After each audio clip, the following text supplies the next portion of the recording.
ஒரு கையில் உருளைக்கிழங்கு வச்சுருக்கேன், ஒரு கையில் முட்டை வச்சுருக்கேன். இப்போ அதை ரெண்டையும் ஒரு பாத்திரத்தில் போட்டு நல்லா தண்ணீர் ஊற்றி அடுப்பில் வச்சு நல்லா கொதிக்க வச்சோன்னா தண்ணி கொதிக்க கொதிக்க ரெண்டும் நல்லா வெந்துடும்.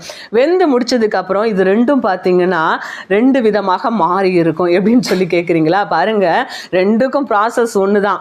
ஆனால் நல்லா கொதித்து வெந்ததுக்கப்புறம் இந்த கடினமான உருளைக்கிழங்கு நல்லா மிருதுவாக மென்மையாக மாறி போயிருக்கும். இப்போ இதுக்குள்ளே மிருதுவாக இருக்கிற அந்த முட்டை பார்த்திங்கன்னா கொதித்து நல்லா வெந்ததுக்கப்புறம் அது கடினமாக மாறி இருக்கும்.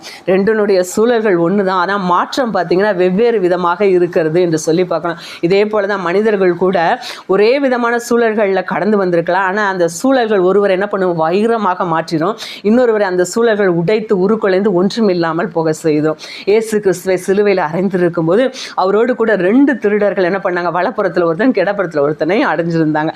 இப்போ பார்த்தீங்க அப்படின்னு சொல்லி சொன்னால் அந்த சிலுவையில் தொங்கும்போது ஒரு திருடன் ஆண்டவரை பார்த்து சொல்கிறான், ஒரு கல்ல ஆண்டவரை பார்த்து சொல்கிறான், நீர் இயேசு அதான் கிறிஸ்துவாக இருந்தா, நீ ராஜாவாக இருந்தால் என்ன பண்ணுங்க, சிலுவையிலிருந்து இறங்கிட்டு எங்களையும் இறக்கி விடு. நீ என்ன பண்ணு, முதல்ல இறங்கி வந்துட்டு எங்களை என்ன பண்ணு இதுலேருந்து விடுவி, அப்போ நான் உன்னை விசுவாசிக்கிறேன்னு சொல்லி ஆண்டவரை பரிகாசம் பண்ண. எப்படின்னாலும் இவர் என்ன இறங்க போகிறாரு, இல்லை நம்மளை காப்பாற்ற போகிறாரான்னு சொல்லிட்டு பரிகாசம் பண்ணுறான்.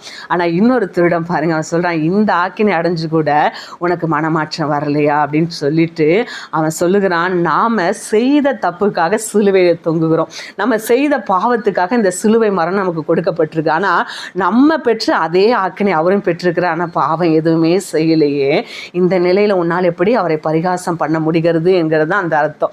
இப்படி சொல்லிட்டு அவன் இயேசுவை பார்த்து சொல்லுகிறான், ஆண்டவரே உம்முடைய ராஜ்யத்தில் வரும்போது அடியேனை நினைத்தருளும் என்று. ஆண்டவர் விசுவாசிக்கிறான் பாருங்க, நிச்சயமாக அவருக்கு இருக்கிற அந்த ராஜ்யம், அதே போல் அந்த ராஜ்யத்தில் வரும்போது என்னை நினைத்தன. உடனே ஆண்டவர் சொல்றாரு, இன்றைக்கு நீ என்னோடு கூட பரதீசில் இருப்பாய் என்று சொல்லி. பாருங்க, ரெண்டு பேருக்குமே ஒரே விதமான சூழல்கள், ஒரே விதமாக சந்தர்ப்பம் கொடுக்கப்பட்டுச்சு. ஆனால் ஒருவனை சூழ்நிலை என்ன ஆக்கிடுச்சு அப்படின்னா அவனை வைரமாக மாற்றி அவன் ஆண்டவரோடு கூட பிரவேசிக்க செய்யுச்சு. ஆனால் ஒருவன் பார்த்தீங்கன்னா ஒன்றுமில்லாத கல்லாய் கொடுத்த காரியத்தை ரட்சிப்பு அவன் இழந்து வெறுமையாய் போனான் என்று சொல்லி பார்க்கலாம். அதே போல தான் நம்ம வாழ்க்கையில் கூட சில பாடுகள் கஷ்டங்களை நம்ம கடந்து வந்திருக்கலாம். நம்மை போல அநேகர் அந்த பாடுகள் கஷ்டங்கள் கடக்கிற வேளையில் உடைந்து இருக்கிற இடம் தெரியாமல் உருக்குலைந்து போயிருப்பாங்க. ஆனால் நாம் பார்த்தோம்னா அந்த பாடுகளில் நம்ம அழகாக ஒரு வைரமாக நம்ம மின்னி கொண்டு இருப்போம், நம்ம அழகாக இன்றைக்கி என்ன பண்ணுவோம், சொலித்து கொண்டு இருப்போம். அப்போ அதுக்கு காரணம் என்னென்னா நிச்சயமாகவே இயேசு கிறிஸ்துவுடைய ரட்சிப்பு தான். என் வாழ்க்கையில் கூட அப்படி தான் சில காரியங்களை கடந்து வந்தேன். ஒருவேளை அதில் நான் உடைந்து போயிடுவேன்னு சொல்லி அநேகர் நினைத்தாங்க.